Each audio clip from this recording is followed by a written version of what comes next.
नमस्कार, आप देख रहे हैं WH न्यूज जन जन की आवाज़। मैं विजय खौसे। हमारे चैनल को आपने सब्सक्राइब नहीं किया तो तुरंत करें। तो आइए सुनते हैं आज की पत्र परिषद। सभी को जिंदाबाद। मैं एक संस्था की अध्यक्ष हूँ और जैसे कि मेरी साथी प्रज्वला ने आपको बताया है कि हम जो भारत जोड़ो अभियान के जितने साथी हैं वो एक तरह की आंदोलन करने वाले, मूवमेंट से जुड़े हुए जन आंदोलन के लोग हैं, संस्था संगठनों के लोग हैं, जिन्हें लगता है कि इस बार हमें अपना देश बचाना है, लोकतंत्र बचाना है और संविधान बचाना है। तो हम लोग अपने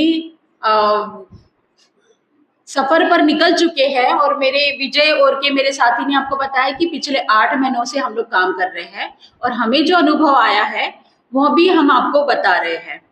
तो हम जो रामटेक में काम कर रहे थे, फिर नागपुर में हमारी टीम काम कर रही थी जिस प्रकार, तो हमें जिस तरह का अनुभव आया है उसमें हमने देखा है कि लोग भारतीय जनता पार्टी के विरोध में हैं और लोग अभी गुस्सा है क्योंकि लोगों के साथ जो कुछ भी इन 10 सालों में हुआ है, जिससे लोग पीड़ित है और उनका विकास नहीं हुआ है, लोग बता रहे हैं। मुस्लिम समाज में मैंने देखा है कि कुछ लोग नाराज भले ही होंगे कांग्रेस से, लेकिन चूंकि इंडिया अलायंस के पास बीजेपी को टक्कर देने के लिए स्ट्रॉन्ग कैंडिडेट्स है हमारे देश भर में, तो इसीलिए हम जैसे लोगों ने भी इंडिया अलायंस को सपोर्ट किया है और पूरे महाराष्ट्र में अलग अलग जगह पर हमारे पूरी सभी लोग काम कर रहे हैं और देश भर में काम कर रहे हैं। तो मुस्लिम समाज में मैंने देखा कि लोग जागरूक हो चुके हैं। उन्हें लगता है कि पिछले चुनाव में जिन लोगों ने भी बीजेपी को वोट दिया होगा या उनका वोट कांग्रेस को या इंडिया अलायंस को नहीं गया होगा, लेकिन इस बार हमको पूरे बहुमत से कांग्रेस को वोट देना है, वो लोग समझ रहे हैं। उन्हें ये भी समझ में आ रहा है कि अगर हम किसी दूसरे पार्टी को वोट देंगे, जैसे छोटे मोटे पार्टीज जो अभी है, अगर हम उसको वोट देंगे तो ये सिर्फ हमारे वोट का बंटवारा होगा और इससे फायदा सीधा सीधा बीजेपी को होगा। लोगों को ये भी समझ में आ रहा है। तो लोगों को बीजेपी बिल्कुल नहीं चाहिए, ये तो उनकी भावना है सभी लोगों की, चाहे वो नागपुर के लोगों की भावना हो। अलग अलग बस्तियों में हमारी टीम गई है, हम लोग गए हैं, मुस्लिम समाज में लोगों से बात करी है हम लोगों ने। कुछ लोग जाते हैं, बोलते हैं गडकरी जी के बारे में बोलने के लिए, हम भी उनका सम्मान करते हैं गडकरी जी का। उन्होंने जनता के लिए कुछ काम भी किए होंगे, लेकिन वो जिस पार्टी से और उनकी जो विचारधारा है वो आप सभी जानते हैं, मैं भी जानती हूँ, जो जनता के हित में नहीं है और मुस्लिमों के तो बिल्कुल भी विरोध में है। तो इसलिए मुस्लिम लोग इस विचारधारा को, इस आइडियोलॉजी को समझ रहे हैं। अब तक के जो दंगों का सिलसिला उन्होंने देखा है, लव जिहाद के नाम पे जो देश में हुआ है, अब तक के जो नफरत फैलाई गई है हिंदू मुस्लिम के बीच, मणिपुर जल रहा था, अभी तक हमने देखा कि बिल्किस बानो को के आरोप, उसके साथ इंसाफ नहीं हुआ है। तो ये सब चीजों को समझ में आ रहा है। कुछ दिन पहले हमने देखा सुल्ली बाई बुल्ली डील ऐप के नाम से मुस्लिम महिलाओं की इंटरनेट पे नीलामी की गई, और वो कौन सी महिलाएं थी जो बहुत होनहार और अपने क्षेत्र में उन्होंने बहुत नाम कमाया, बहुत आगे बढ़ने वाली वो महिलाएं थी, जिनके लिए जिनकी सोशल मीडिया पे नीलामी लगाई जा रही थी। अगर ये मुस्लिम महिला नहीं होती, कोई दूसरी धर्म की महिला होती, तो ये पूरा मीडिया और ये पूरी सरकार हंगामा कर देती। लेकिन क्या मुस्लिम महिलाओं के बारे में आपको कुछ नहीं लगता? ये हमारे मन में सवाल है। बिल्किस बानो के बारे में आप क्यों नहीं कुछ सोचते हो? ऐसी बहुत सारी मुस्लिम महिलाएं हैं जिनको लेकर हमें बुरा लगता है, और हमें लगता है कि मुस्लिम लोग अभी इस बार जागरूक हुए। उन्हें लगता है कि सत्ता में जो लोग आएंगे उसी को हम लोग वोट देंगे, और इसीलिए हमारे वोट का बंटवारा ना हो, इसलिए इंडिया अलायंस के जो कैंडिडेट है यहाँ पर माननीय विकास ठाकरे, उनको वोट देने का उन्होंने पूरा ठान लिया है। उसी प्रकार से रामटेक में श्याम कुमार बर्वे कांग्रेस के उम्मीदवार है, उसके लिए सारी जनता जागरूक है और उन्हें लगता है कि वो उन्हीं को वोट देने का सोच रहे हैं। राजू पारवे जी जो शिवसेना की तरफ से खड़े हुए हैं, उनको लेकर लोगों में नाराजगी है। मतलब सिर्फ मुसलमानों की बात नहीं कहूंगी मैं सारी नागपुर रामटेक के अलग अलग जो हम लोग गांव में घूमे हैं और हमने उन्हें लोगों से चर्चा करी है, उनकी राय जानी है, तो लोग क्या कहते हैं हमने समझा है जब, तो उन्होंने कहा है कि राजू बर्वे हमारे लिए गद्दार व्यक्ति है। ये उनके शब्द, मैं नहीं कह रही हूँ।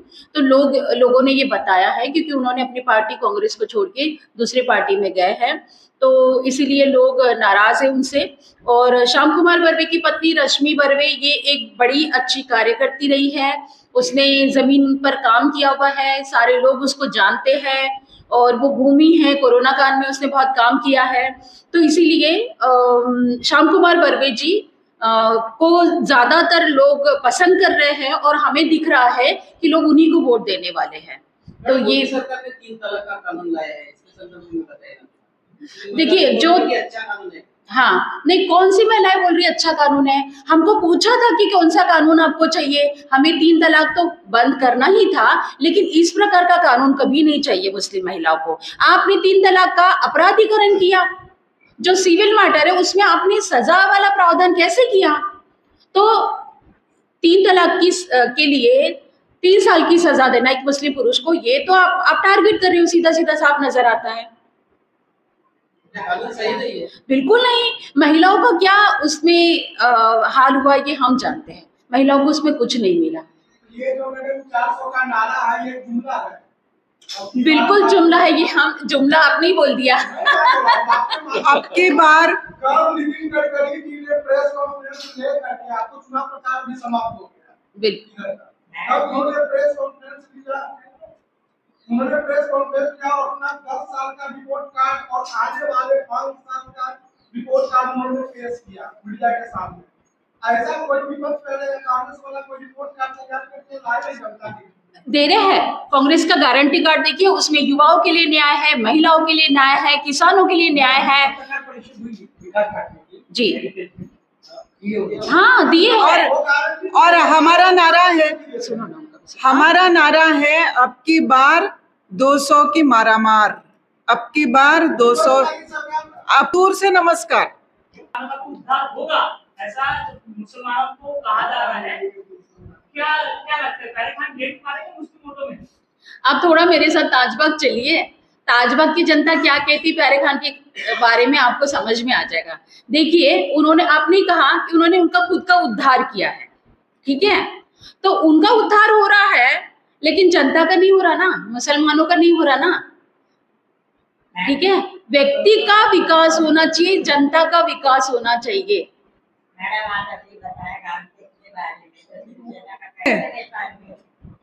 कांग्रेस इंडिया अलायंस सत्ता में आने वाला है, तो सत्ता के लोगों को छोड़ के कोई क्यों जाएगा भाई? विपक्ष में थोड़ी जाता है कोई।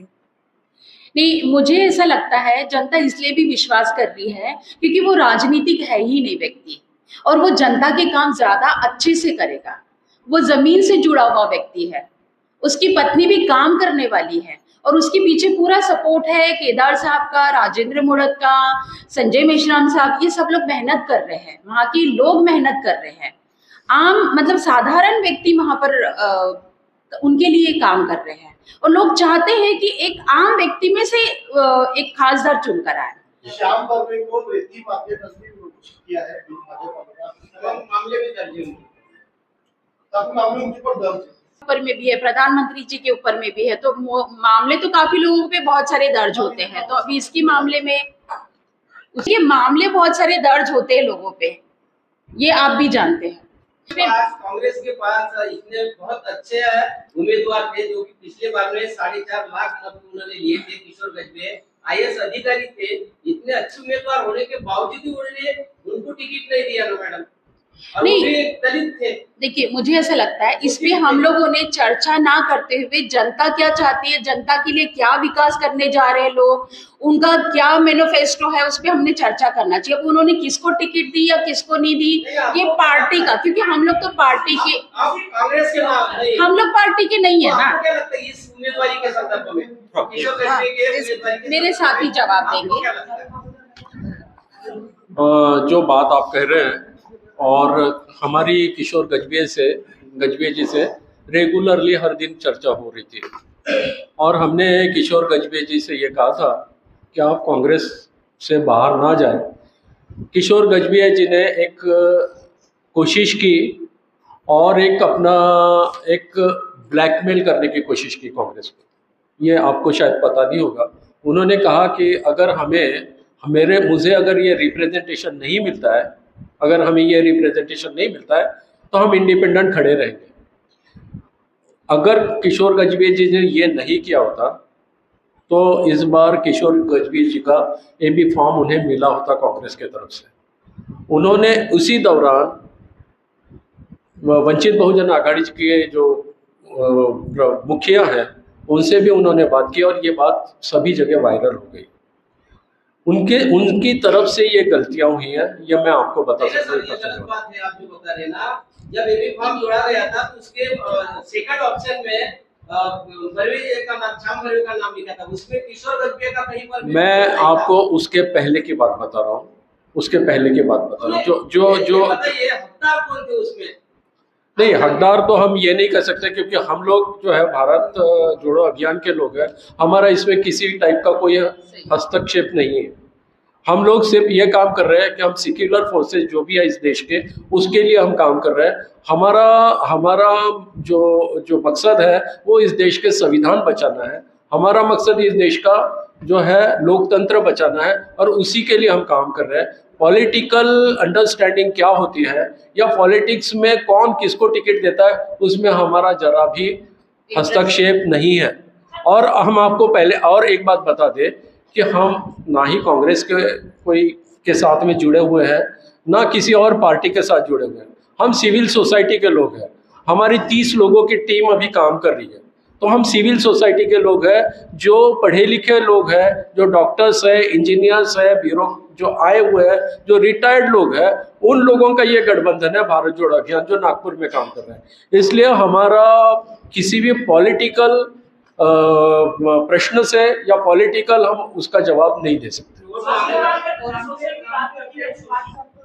एक मिनट, मैं इसमें थोड़ा सा जोड़ना चाहती हूँ। एक मिनट।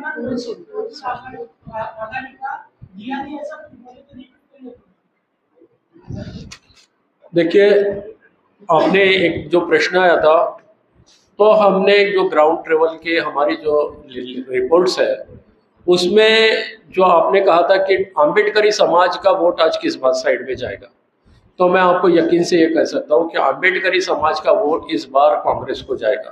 क्योंकि अम्बेडकरी समाज ये समझ चुका है, अम्बेडकरी समाज ये समझ चुका है कि हम अगर वंचित बहुजन आघाड़ी को वोट करते हैं या हम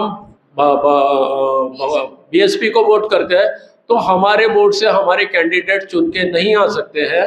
और इसलिए इस बार उनका एक ही मकसद है, वो है संविधान को बचाना। अम्बेडकरी समाज ये प्रगल्भ समाज है और संविधान को बचाने के लिए वो कांग्रेस के साथ में है। एक मिनिट। प्रचार 5 वाजता संपला आहे आणि 6 वाजता अशी माहिती आलेली आहे की गडकरी साहेब हे तिकडे मोठ्या ताजबागला जाणार आहे आणि मोठा ताजबाग म्हटलं म्हणजे पॅरेखान यांचं हे आहे। या घटनेकडे तुम्ही आता प्रचार संपल्यानंतर या घटनेकडे कसे पाहता? मैडम रवीना जी आप बोलिए। हाँ, नहीं देखिए, वहां पर दरगाह है और श्रद्धा के लिए बहुत सारे अलग अलग जगह से लोग आते हैं। इस उद्देश्य से अगर गडकरी साहब जा रहे हैं तो लोग वहां ताजबाग की जनता उनका स्वागत करेगी, लेकिन जरूरी नहीं कि जनता उनके सारे उनका भाषण सुने और उनको सपोर्ट करे, बिल्कुल नहीं। लोगों ने पूरा ठान लिया है कि हम गडकरी जी को वोट नहीं देंगे। प्रचार की समय समाप्त खत्म हो चुका है, लोगों ने कह दिया। अगर ताजबाग जा रहे हैं 6 बजे तो उसकी क्या उद्देश्य है? हाँ, दरगाह जाने के लिए, दर्शन लेने के लिए जा सकते वो, लेकिन सभा नहीं होंगी, मुझे ऐसा लगता है। इसके पहले भी तो दर्शन लेने जा सकते थे। हाँ, नहीं लोग लेकिन रिस्पांस नहीं देंगे। मैं आपको बता रही हूँ, एक लोगों से हमने बात किया, लोग बिल्कुल रिस्पांस नहीं देंगे, लोग गुस्सा है, पूरा झूठ। हमने ग्राउंड वर्क किया है, लोगों से मिले हैं, घर घर गए हैं, प्रतिक्रिया ली है, चर्चा की है, लोग बिल्कुल खिलाफ है। अच्छा, एक मिनट में एक खुलासा मैं कर दूं। सर समता सैनिक दल के फाउंडर मेंबर और वो चला रहे हैं, इसलिए उनकी बात आपने माननी चाहिए। हाँ। आम्बेडकर की जनता की वोट चाहिए कांग्रेस को, लेकिन आम्बेडकर लीडर नहीं चलते, ये सवाल हो गया। सुनील केदार का इंटरनली बातें चल रही है कि अगर अम्बेडकरी नेता को बढ़ाना है तो बाकी समाज के नेता को क्या करना चाहिए। तो इस तरह से बातें जो अम्बेडकरी नेता के खिलाफ क्या विषय जा रहा है, क्यों नहीं चाहिए अम्बेडकर के वोट चाहिए, अम्बेडकर नेता के वोट चाहिए, नेता नहीं चाहिए। मैं आपको बताना चाहूँगा कि बिल्कुल अम्बेडकरी नेता और अम्बेडकरी जनता का रिप्रेजेंटेशन का प्रश्न है, और इस बार जो रिप्रेजेंटेशन की बात है हमें नहीं करनी है, क्योंकि हमें अभी राष्ट्र के निर्माण की बात करनी है। और राष्ट्र को आज सभी भारतवर्ष के लोगों को, अम्बेडकराइट्स लोगों को देश बचाने की ज़रूरत है, और उसके लिए हमें किसी से कोई ये नहीं चाहिए कि हम किसको ये करें। पहली बात यह है कि ये जो है ये लोकसभा का ये है, और लोकसभा के इसमें हो सकता है कि हमें इस बार रिप्रेजेंटेशन नहीं मिला, लेकिन आने वाले विधानसभाओं में हम अपने रिप्रेजेंटेशन की बात करेंगे, सभी पक्षों से रिप्रेजेंटेशन की बात करेंगे, और हम अपना रिप्रेजेंटेशन लेके रहेंगे।